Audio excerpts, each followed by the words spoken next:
성령 강림 주일을 맞이하여 우리에게 주신 하나님의 말씀은 요한복음 14장 16절에서 17절입니다. 요한복음 14장 16절에서 17절입니다. 내가 아버지께 구하겠으니 그가 또 다른 보혜사를 너희에게 주사 영원토록 너희와 함께 있게 하시리니 저는 진리의 영이라.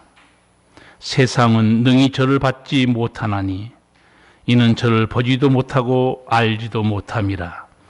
그러나 너희는 저를 아나니 저는 너희와 함께 거하시며 또 너희 속에 계시겠습니다. 아멘. 성경은 사람을 그릇이라고 말씀하기도 합니다. 사람 마음에는 뭔가 다 담겨져 있습니다. 그 마음에 어떤 것들이 담겨져 있을까요? 또 여러분 마음에는 뭐가 담겨져 있는 것 같습니까? 전도서 9장 3절 사람의 마음이 어떠한가 보여줍니다.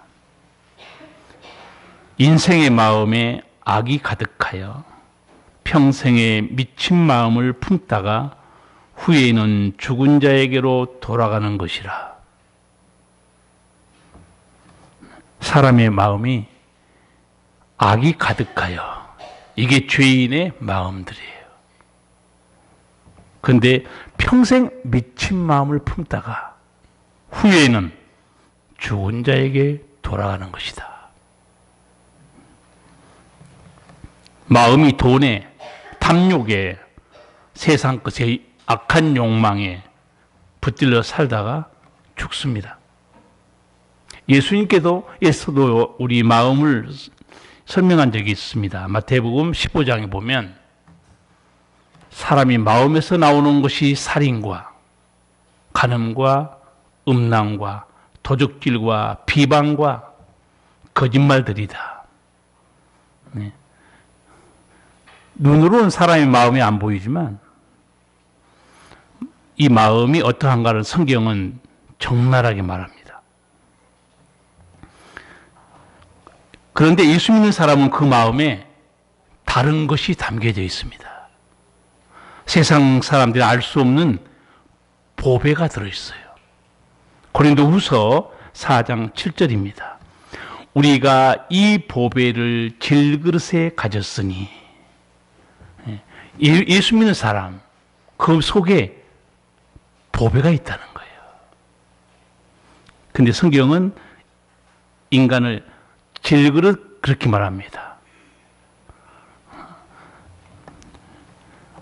얼마나 배웠든 간에 또 무엇을 얼마나 많이 가졌든 간에 얼마나 대단한 능력이 있든 간에 인간은 마음도 부서지기 쉽고 육체도 깨어지기 쉬워요. 질그릇입니다.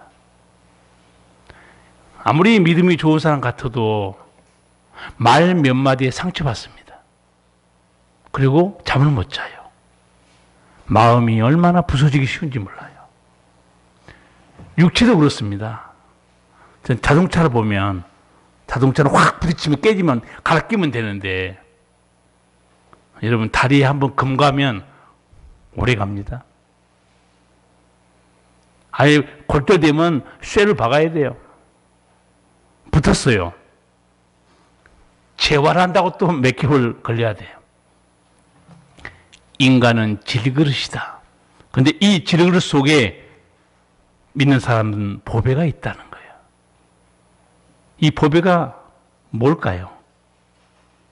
예수님입니다. 골로새서 2장 3절을 보면 예수님을 이렇게 표현해요. 예수님 안에는 지혜와 지식의 모든 보화가 감추어져 있느니라. 예수님은 구원의 지혜입니다. 생명의 지혜예요. 예수님은 성도들 마음속에 계신 최고의 보배입니다. 예수님이 길이요 진리요 생명이기 때문에 그렇습니다. 내 삶을 천국으로 인도하는 선한 목자이기 때문에 그렇습니다. 다른 거 없다고 기죽지 마세요. 예수님을 모신 자는 최고의 보배를 가진 사람이에요. 두 번째, 사도 바울이 말한 지리글세의 보배를 가졌다. 그 보배가 뭐냐? 그건 예수님 말씀입니다. 성도 여러분, 다 예수님 말씀을 가지고 있잖아요. 이 말씀이 나를 살리고 치유하고 회복하게 해줍니다. 너희는 보배를 가진 사람들이다. 세 번째, 성도 마음에 있는 보배는 믿음입니다. 베드로 후서 1장 1절에 베드로가 믿음을 설명하면서 예수님께로부터 온 믿음이 보배로운 믿음이라고 그래요. 최고의 보배가 믿음이에요. 암투병해서 여러 번 죽을 뻔하다가 결국은 완치돼서 목사로서 은퇴하고 지금 또 정정하게 살아계신 그 목사님 설교를 들은 적이 있어요. 성도 여러분, 믿음만 있으면 회복됩니다. 넘어지고 자빠지고 다 잃어버려도 믿음만 있으면 다시 회복됩니다. 진리예요. 믿음이 없어서 회복이 안 되는 거죠. 믿음이 없어서 무너져 있는 겁니다. 지리그릇 같은 이 인생 속에 여러분은 보배를 가지고 계십니다.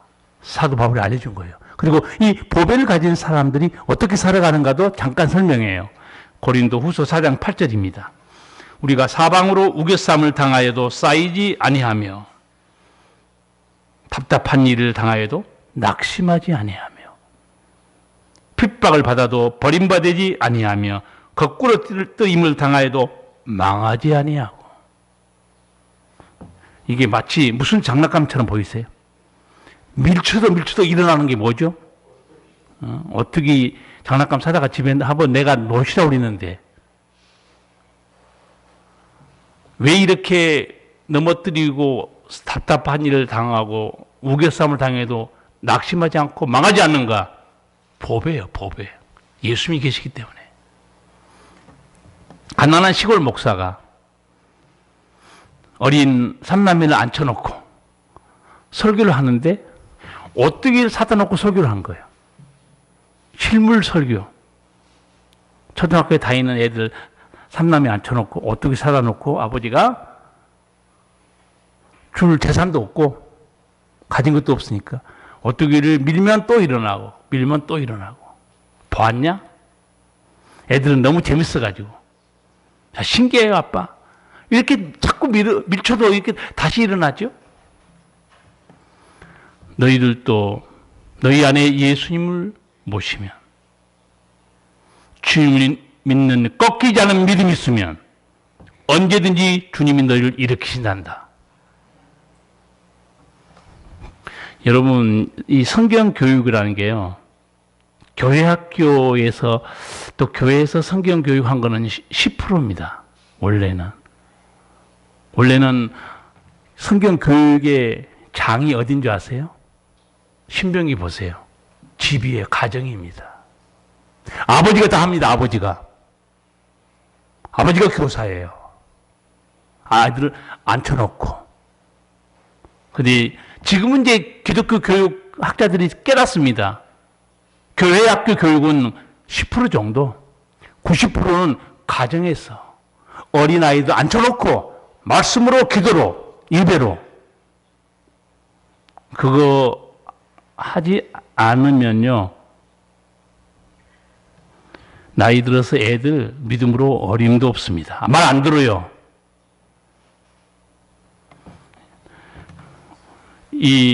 나는 가난한 시골 목사의 교육, 오뚜기를 딱 사다 놓고 보여주면서, 자, 밀어도 일어나지? 너희 속에 예수님을 모시면 너희가 일어나는 것이 아니고 너희 안에 계신 예수님이 너를 일으키고 견고하게 하고 붙들어 줄 것이다. 이제 오뚜기 사다가 애들 다 컸습니까? 사진만 나한테 동영상만 자랑하지 말고 손자들에게 좀 보여주세요. 갖다 주세요. 동영상 한번 보여주는데 5만 원도 받습니다. 오뚜기 사다가 어린 애들을 앉혀놓고 설교를 하시라고 좀. 너는 예수님이 너 안에 계시면 이렇게 승리할 수 있단다. 예수님을 모신 자, 그 안에 말씀이 있는 자, 믿음이 있는 사람은 보배를 가진 사람들이에요. 그런데 믿는 자들은 하나님께서 그 그릇에 부어주시는 놀라운 보배가 또 있습니다. 그게 뭘까요? 예수님과 같은 존귀한 보배가 또 있어요. 누굴까요? 성령님이에요. 하나님께서 우리에게 보내신 보혜사 성령님 최고의 보배입니다. 한번 여러분 물어볼게요. 교회에서 지키는 절기들이 있죠. 여러분 생각에는 교회에서 지키는 가장 큰 절기들이 뭐뭐 있다고 생각하세요? 한번 대보세요. 우리도 교회에서 절기 많이 지키죠. 교회 절기들. 뭐가 가장 큰 것 같아요? 교회에서. 부활절, 또 성탄절, 또 추수감사절, 그리고 맥주감사절, 또 이제 미천이 없어요? 신년예배? 여러분, 예수님께서 이 땅에 오신 성탄절 어마어마하게 중요하죠. 성령께서 이 땅에 오신 성령 강림절 어마어마하게 중요합니다. 그래서 저는 절대로 이 절기를 놓치지 않고 여러분에게 반드시 설교합니다. 상상해 보세요. 아니, 생각해 보세요. 예수님이 오셔서 우리에게 하신 일과 성령 하나님 오셔서 하신 일도 보세요. 어마어마합니다. 그래서 오늘 특별히 제가 성령 강림 주일, 여러분 뭐 기억도 못 하실 거예요. 왜냐하면 크리스마스는 벌써 이게 데코레이션이 달라지잖아요. 성령께서 얼마나 오늘 좀 삐지겠어요. 나를 알아준 자가 없다는 거예요. 내가 왔는데. 거듭나게 하고 천국 가게 만들고 은사를 주고 능력을 주는 거룩한 내 영이 왔는데 영접하는 자 별로 없어요. 추수감사로서 얼마나 많이 이렇게 우리가 나름대로 뭐 과일도 갖다 놓고 그렇게 하잖아요. 오늘 제가 성령 하나님에 대해서 예수님이 어떻게 설교하셨는가 시간이 짧기 때문에 엑기스만 모아서 여러분이 정리해 드리려고 그래요. 예수님이 성령에 대한 말씀 17절입니다. 같이 읽겠습니다. 저는 진리의 영이라 세상은 능히 저를 받지 못하나니 이는 저를 보지도 못하고 알지도 못함이라. 그러나 너희는 저를 아나니 저는 너희와 함께 거하시며 또 너희 속에 계시겠습니다. 아멘. 성령이 어떤 영이신가? 진리의 영이에요. 세상 사람은 받을 수 없습니다. 하나님은 주지 않아요. 세상 사람들은 성령을 모릅니다. 보지도 못해요. 성도 여러분, 사람들은 알지 못하지만 세상에 활동하는 영적인 존재들이 있죠. 하나는 하나님의 성령이에요. 영적인 존재입니다. 제가 성령 강림절 대단히 중요한다고 말씀했는데 성령이 오시면 하나님을 알게 해주시고 예수님을 알게 해줍니다. 죄를 깨닫게 해줘요. 거듭나게 합니다. 성령의 아름다운 열매를 맺게 해요. 죄악을 책망하고 훈계하고 거룩한 길로 가게 합니다. 얼마나 우리를 살리고 치유하는 복되신 영, 성령을 우리 성도들 깊이 알아야 되고 또 하나 또 다른 영들이 있죠. 미혹해 하는 영입니다. 거짓의 영이에요. 그게 마귀와 귀신들입니다. 이 마귀와 귀신은 하나님 말씀을 못 듣게 해요. 그래서 제가 예배당에 와서 설교 딱 시작하면 졸았다가 설교 끝나면 귀신같이 깨가지고 탁 집에 간 사람 조심하라고 그랬어요. 말씀을 못 듣게 합니다. 마귀가 사람을 지옥으로 끌고 간 것은 아주 간단합니다. 다른 거 할 거 없어요. 말씀만 못 듣게 하면 돼요. 말씀만 못 들으면 바로 지옥 갑니다. 왜? 말씀을 들어야 깨닫고 믿고 천국 갈 수 있거든요. 이 미혹해 하는 거짓의 영은 지금도 인간이 만든 종교, 사람들이 만든 철학, 온갖 가르침 속에 들어가서 우리를 속입니다. 여기에도 구원이 있어. 거짓말하고 있어요. 예수님은 마귀를 거짓의 원조라고 말합니다. 거짓말하는 영이 마귀와 귀신이에요. 지금도 이 미혹하는 영들, 사탄과 귀신은 요한계시록에서 우리가 수요일날 보고 있잖아요. 거짓 선지자 입에 들어갑니다. 이단의 입에 들어가요. 그리고 미혹합니다. 끌어들여요. 여기도 진리가 있다. 사도 바울이 깨뜨려 우리에게 한 말씀이 있어요. 말세에 미혹해 하는 영과 귀신의 가르침을 받으리라. 신천지 얼마나 번성한지 모릅니다. 박옥수 이단, 죄상한 비밀 거짓말하고 있어요. 통일교 얼마나 많은 거짓말하는 이단이 많은지 모릅니다. 저는 그런 거 생각하면 수많은 이단과 진리가 없는 종교를 피해서 천신만고 끝에 바른 교회로 왔다는 거, 이게 보통 이게 기적이 아니에요, 여러분. 아멘을 안 하신 거 보니까 아직도 저 정신을 못 차리고 있어요. 여러분, 아무리 똑똑하고 달라도 한번 이단에 빠지잖아요. 처음부터 못 나와요. 그게 진리인 줄 알아요. 저도 구원파에 빠진 그 성도를 어느 여집사님이 우리 남편이 구원파에 빠졌는데 좀 건져주세요. 다행히 깊이 안 빠지고 한 몇 달 나간 바람에 제가 설명해서 끌어냈어요. 오래된 사람은요, 그게 진리라고 믿고 있어요. 거짓의 영 때문에 그렇습니다.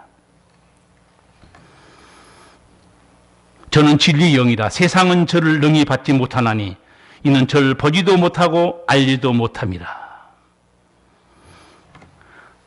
하나님의 영, 이 거룩한 영은 아무나 못 받습니다.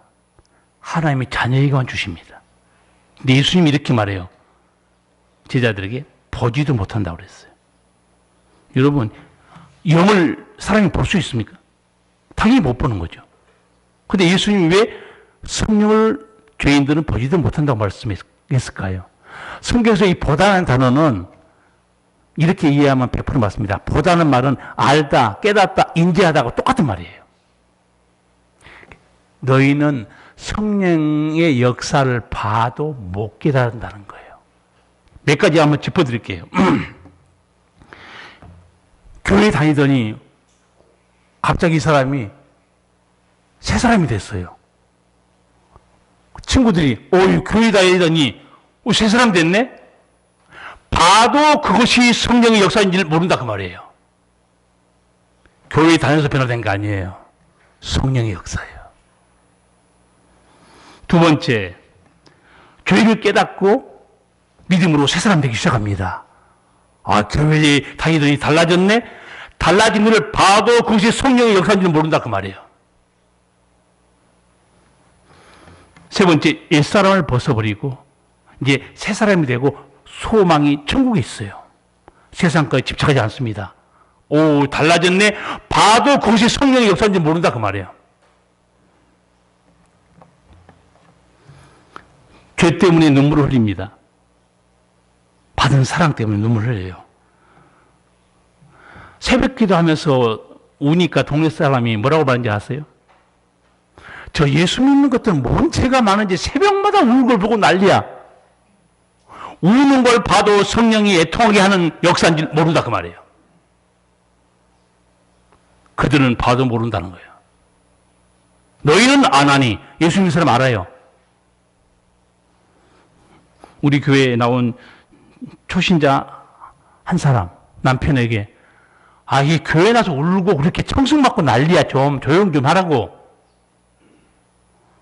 자기가 요새 눈물 흘리고 있다고 그러래요. 뭔 일이야? 남편이 청승 맞고 눈물 흘린다고 말해놓고 요새는 자기가 울고 있어요. 무슨 역사입니까? 성령의 역사예요. 그러니까 남편이 그 소리 치는 거죠. 거봐, 눈물 흘린다고 그랬잖아. 예수 믿으면 두 가지 눈물을 흘려야 된다고 그랬어요. 하나는 죄에 대한 애통의 눈물. 그거 없으면 하나님 다른 못 됩니다. 또 하나는 받은 사랑에 대한 감사의 눈물. 그거 없으면 무슨 성도예요, 그게. 성도 가슴 속에는 하나님의 이야기가 있어야 된다고 그랬어요. 교회 다니도 돈 얘기, 세상 얘기, 무슨 즐길 얘기, 뭐 여행 다니는 얘기만 있으면 그게 무슨 성도예요? 성도 가슴에는 하나님의 얘기가 있어야 돼요.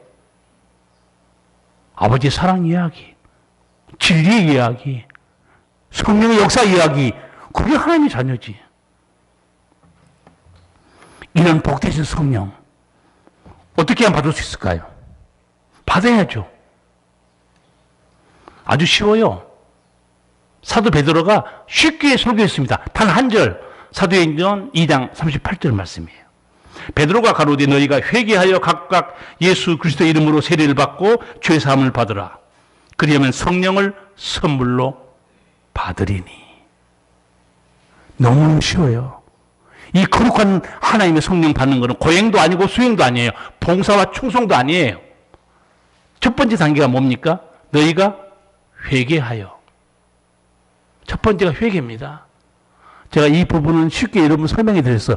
회개는 자책이나 후회하는 게 아니라고 그랬어요. 뉘우치는 것도 아닙니다, 회개는. 회개는 뭐냐? 하나님께 돌아오는 거예요. 하나님께 돌아오지 않고 마음으로만 앉아서 하잖아요. 자책과 후회하고 회개 아니에요. 착각하지 마세요. 회개란 건 뭐냐? 죄의 길에서 떠나 아버지 하나님께 돌아오는 걸 말합니다. 돌아와야 돼요. 몸으로 돌아오는 거, 마음으로 돌아오는 거고. 두 번째는 내가 내 삶의 주인이었는데 이제는 죄악을 청산하고 하나님을 내 아버지 주인으로 모시고 사는 겁니다. 행동하는 신앙이 회개예요. 세 번째, 회개란 뭐냐? 옛날에 하나님처럼 섬겼던 그 모든 것들을, 우상들을 집어던지고 살아계신 내 하나님의 말씀에 순종하고 사는 거예요.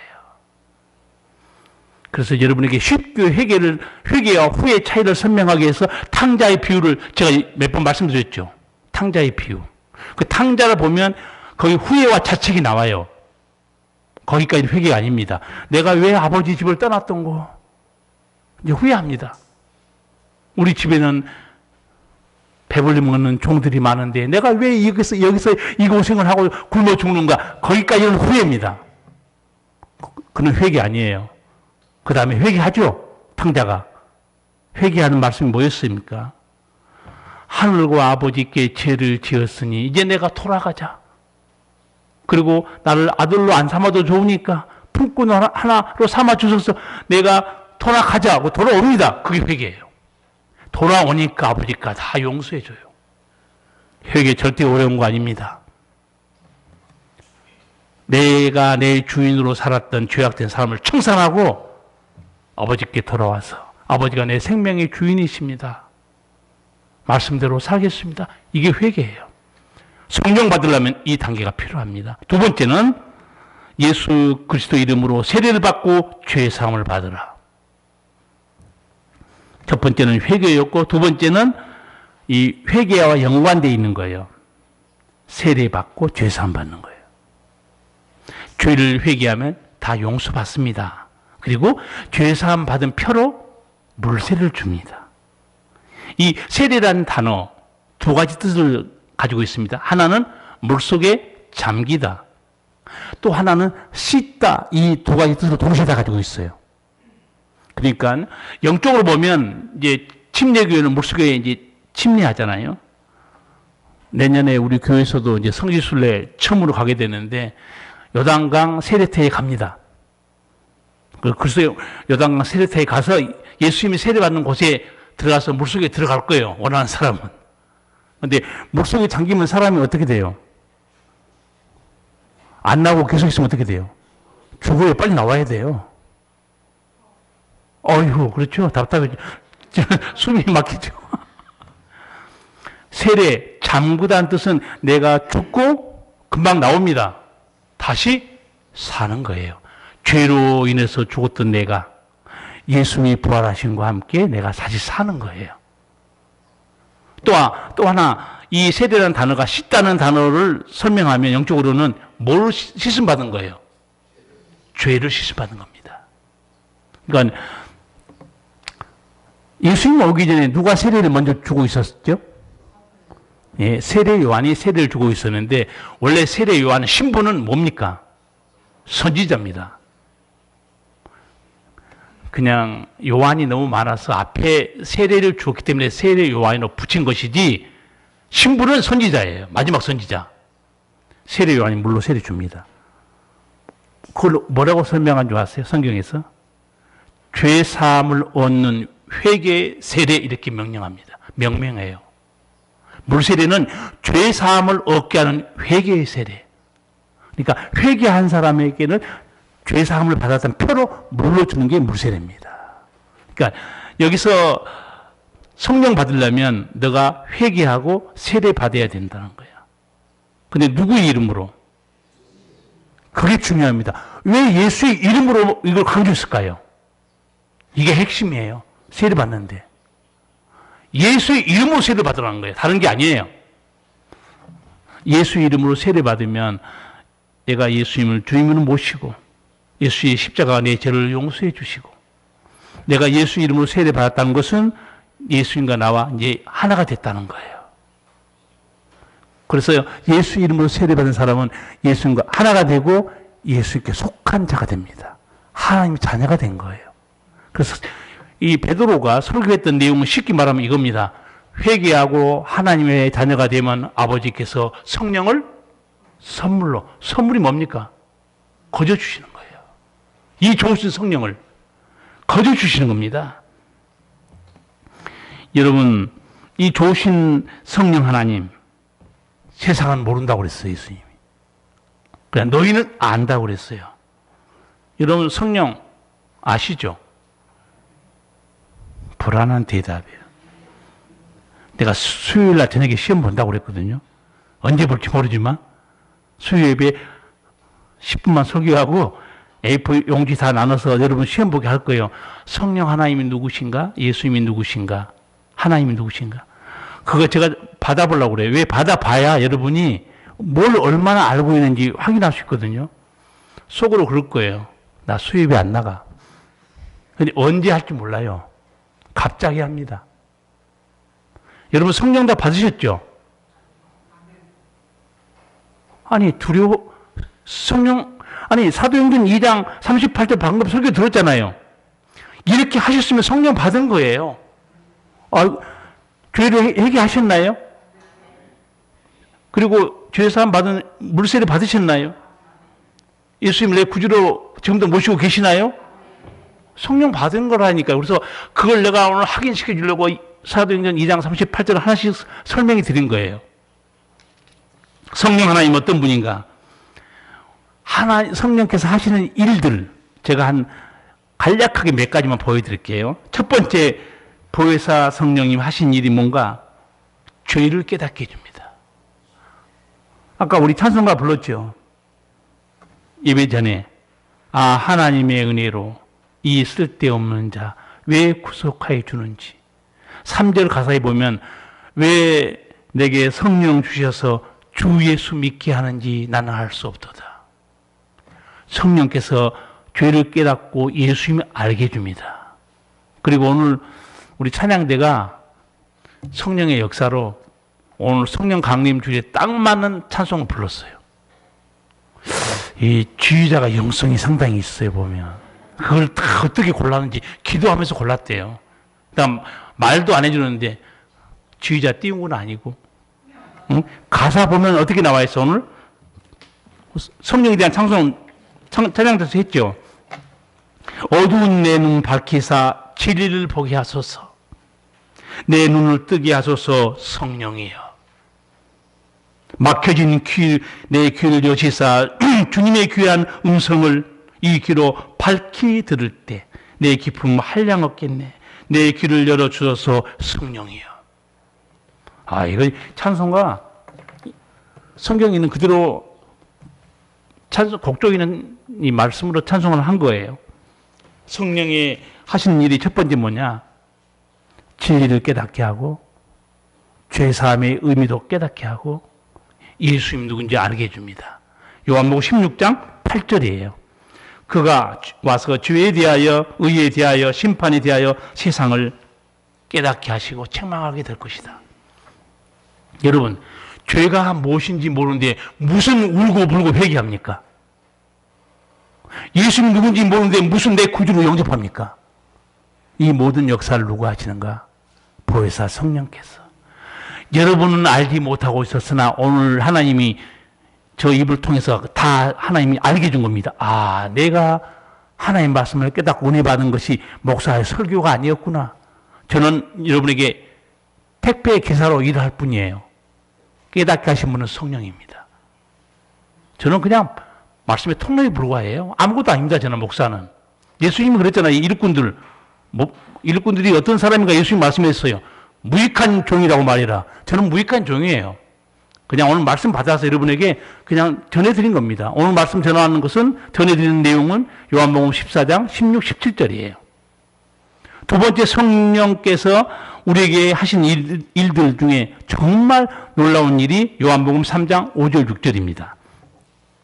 진실로 진실로 내게 이르노니 사람이 물과 성령으로 나지 아니하면 하나님 나라에 들어갈 수 없느니라. 육으로 난 것은 육이요 성령으로 난 것은 영이니. 성령이 하시는 일 중에 가장 또 놀라운 일이 죄로 죽은 우리 영을 살려줍니다. 이 살아난 영이 천국에 들어간 거예요. 천국은 영생 얻지 못하면 못 들어갑니다. 아마 여러분도 이 성령의 역사로 다 거듭난 걸로 저는 의심하지 않고 믿고 있습니다. 세 번째, 성령이 하신 일이 뭔가? 아름다운 열매를 맺게 해줍니다. 사랑, 희락, 화평, 오래참.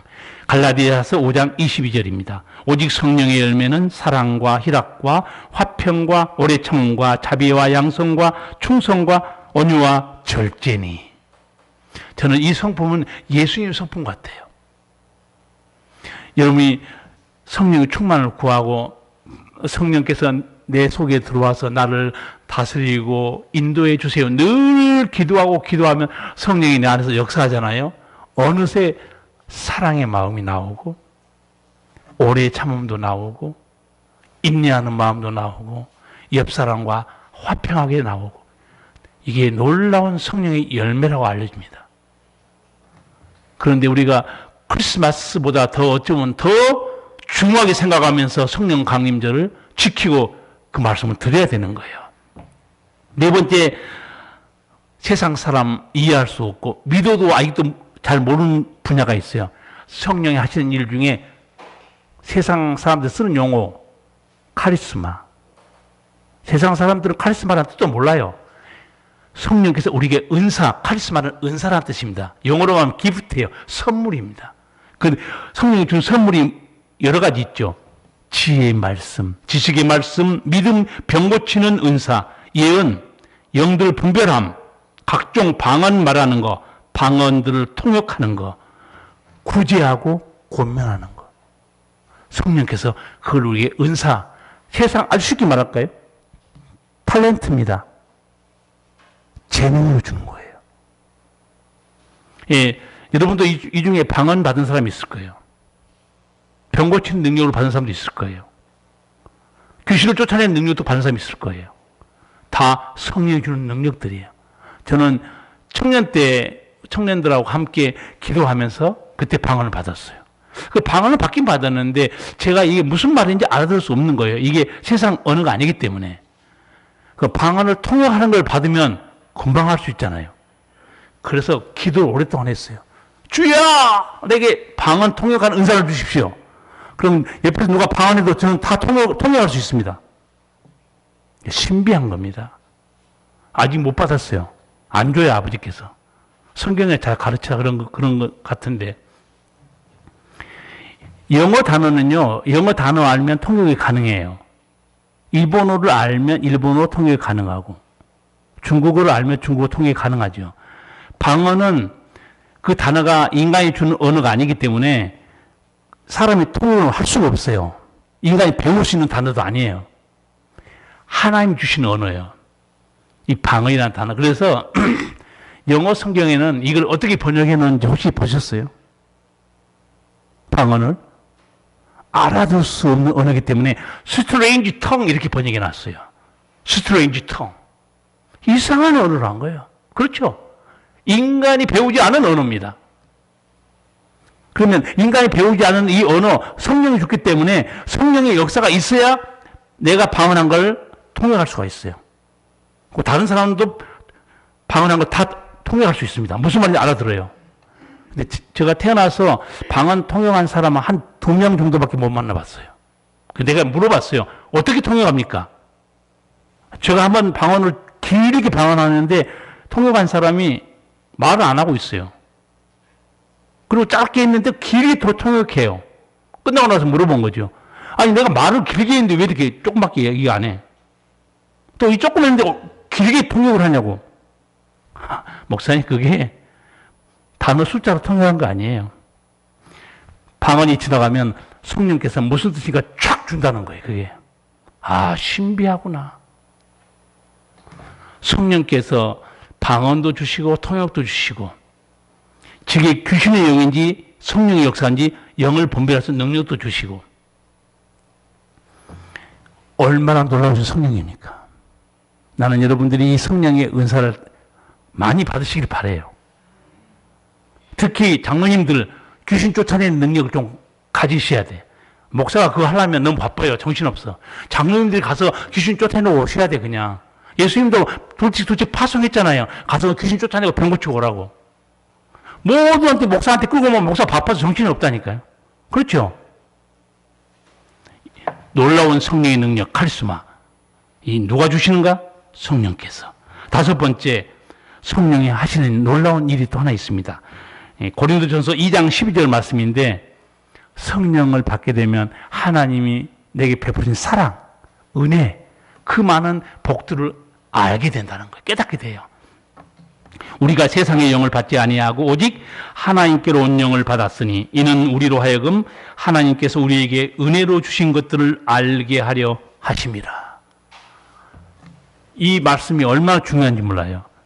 성령 받은 사람은 하나님이 내게 은혜 베푸신 것을 다 깨닫게 된다는 거예요. 그러니까 성령 역사가 있는 사람은요 항상 눈물이 많아요. 왜?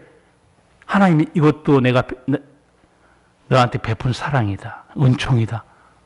아버지께 베푼 사랑과 은혜가 자꾸 보이니까 감사밖에 안 나와요. 눈물밖에 안 나와요.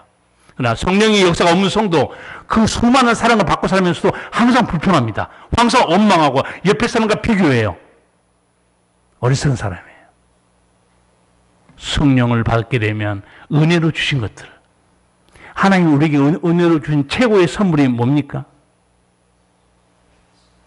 최고의 선물은 예수님이에요. 그리고 성령님이에요.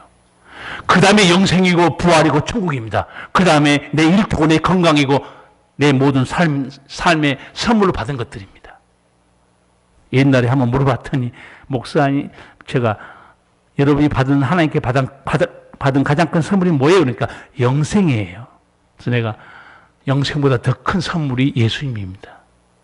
아까 성령을 선물로 주시겠다고 그랬죠. 성령 하나님이에요. 우리는 놀라운 은혜, 이 진리에서의 하나님께로부터 어마어마한 선물을 받고 살고 있습니다. 왜 세상 것 때문에 기죽습니까? 노후에 뭐 이것 저것 때문에 왜 걱정합니까? 어차피 다 흐르러 돌아가요. 내 질그릇에 보배가 있는지 예수님과 성령이 계시는지 이게 얼마나 중요합니까? 마지막으로 성령이 어떤 일을 하시는가? 천국 복음을 증거하는데 권능을 우리에게 주십니다. 요한 사도행전 1장 8절입니다. 오직 성령이 너희에게 임하시면 너희가 권능을 받고 예루살렘과 온 유대와 사마리아와 땅 끝까지 이르러 내 증인이 되리라. 여러분, 증인으로 담대하게 복음을 전하는 사람들, 성령의 권능 받는 사람이에요. 어떤 분은 이렇게 말해요. 목사님 이제 전도하려고 하는데 입이 안 떨어져요. 어떻게 하면 입이 떨어집니까? 입을 찢으면 떨어집니까? 성령의 권능을 받으면 증인이 된다는 거예요. 증인이 어디선지 복음을 전합니다. 담대하게. 우리 예수 믿는 사람이 마땅히 해야 될 그 책임 중에 하나가 증인으로 살아가는 거예요. 예수 믿으라고 전도하기 쉽지 않은 사람들, 금요일 날 오후 3시에 교회로 오세요.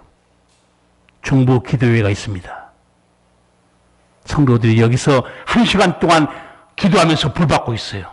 가슴이 뜨거워지고 눈물을 흘리고 있습니다. 담대히 복음을 전하고 있어요. 교회는 말씀과 성령의 능력이 기도가 함께 있어야 그 교회가 살아납니다. 그리고 하나님께서 그 교회에다 영혼을 맡기시는 거예요. 하나님, 제가 볼 때는요, 전도에서 성도가 오는 것 같죠. 하나님은 어느 교회로 이 영혼을 보내야 이 영혼이 내 생명의 말씀을 듣고 거듭나고 능력받을 것인가. 하나님이 그 교회를 찾고 있어요, 여러분. 그 교회에다 맡깁니다, 영혼을. 왜? 말씀과 성령이 없는 교회 성도 보내서 뭐합니까? 거기서 구원을 못 받을 텐데. 그래서 저는 그건 비밀을 알고 있어요. 하나님이 구원받을 성도를 아무 교회나 보내지 않습니다. 거기서 생명의 말씀을 듣고 성령의 충만을 받고 거룩한 백성으로 살아갈 수 있는 교회, 하나님이 그 양을 그쪽 교회로 여기저기 다 보내고 있어요. 왜? 양은 우리 양이 아니죠. 누구의 양입니까? 예수님이 베드로에게 뭐라고 그랬어요? 내 양을 치라고 그랬어요. 예수님의 양입니다. 저도 여러분과 함께 신앙 생활을 하지만 여러분은 제 양이 아니에요. 예수님의 양입니다. 저는 일꾼에 불과하는 거예요. 우리는 주님이 시킨 일을 할 뿐이에요. 여러분, 이 놀라운 은혜를, 사랑을, 능력을 베푸시는 성령 하나님, 충만히 받은 그 삶의 모습이 성경책에 어디에 기록되어 있죠? 아, 이 성령 받은 사람들이 이렇게 아름답게 서로 나누고 베풀고 살아가는구나. 그 모습이 어디 있어요? 사도행전 2장에 있습니다. 성령 받고 나니까 사람들이 성령 받기 전에는 주시옵소서. 이걸 해주세요. 주시옵소서. 맨날 그렇게 했는데 성령 받고 나니까 자기 모든 걸 갖다가 사도들 앞에 가져와요. 그래서 필요한 사람에게 다 나눠줍니다. 성령 받은 사람 아름다운 모습들이에요. 이 성령을 예수님께서 받는 방법, 또 예수님도 설명해 줬어요. 재미있는 얘기를 통해서. 누가복음 11장 11절 이하의 말씀이에요. 너희 중에 아비된 자 누가 아들이 생선을 달라 하면 생선 대신에 뱀을 주며 아들 달라 하면 정갈을 주겠느냐. 너희가 악할지라도 좋은 것을 자식에게 줄 줄 알거든 하물며 너희 천복해서 구하는 자에게 성령을 주지 않겠냐?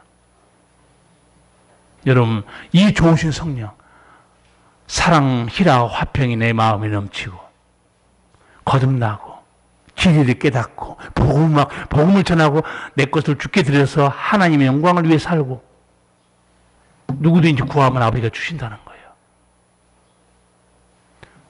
그래서 사도 바울도 술 취하지 말라. 이는 방탕한 것이니 성령의 충만을 받으라고 그래요.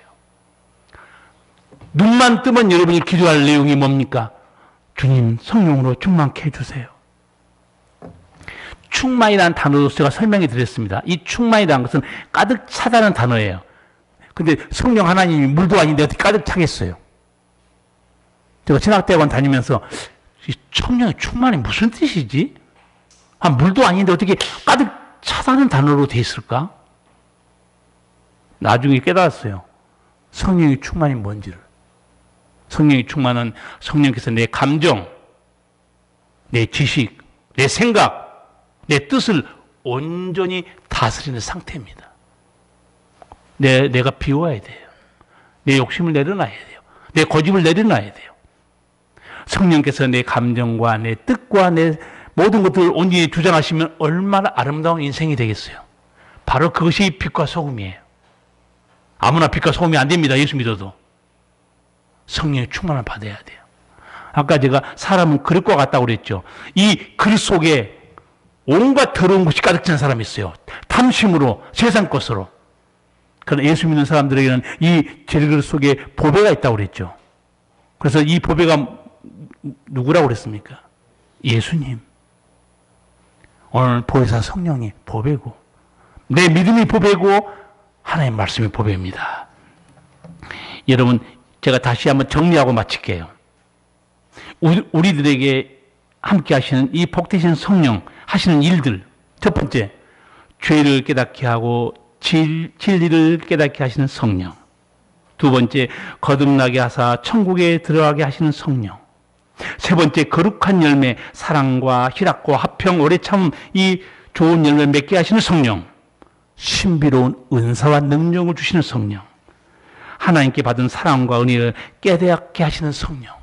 얼마나 좋으신 분입니까? 크리스마스는 예수님이 이 땅에 오신 날이죠. 성령 강림절, 성령이 이 땅에 오시는 날입니다. 얼마나 존귀하고 우리 인간이 복된지 몰라요. 여러분, 최고의 은총을 베푸시는 이 성령으로 충만하시길 바랍니다. 그리고 충만하게 되기를 늘 기도하기 바랍니다. 그러시면 여러분, 예수님이 향기가 됩니다. 그리스도의 편지가 되고 빛과 소금이 될 걸 믿습니다. 기도하겠습니다. 살아계신 우리 아버지, 아버지께서 우리를 사랑하사 살리시려고 예수님을 보내주시고 보혜사 성령을 보내주셔서 죄를 깨닫게 하시고 거듭나게 하시고 천국 백성이 되고 하나님 사랑을 알고 거룩한 능력으로 살게 하신 아버지 감사합니다. 아버지, 우리 성도들에게 성령으로 충만케 하사 육신의 소욕으로 실족하지 아니하고 거룩한 길로 진리와 함께 은총 속에 살게 하여 주시옵소서. 예수님 이름으로 기도하옵나이다. 아멘.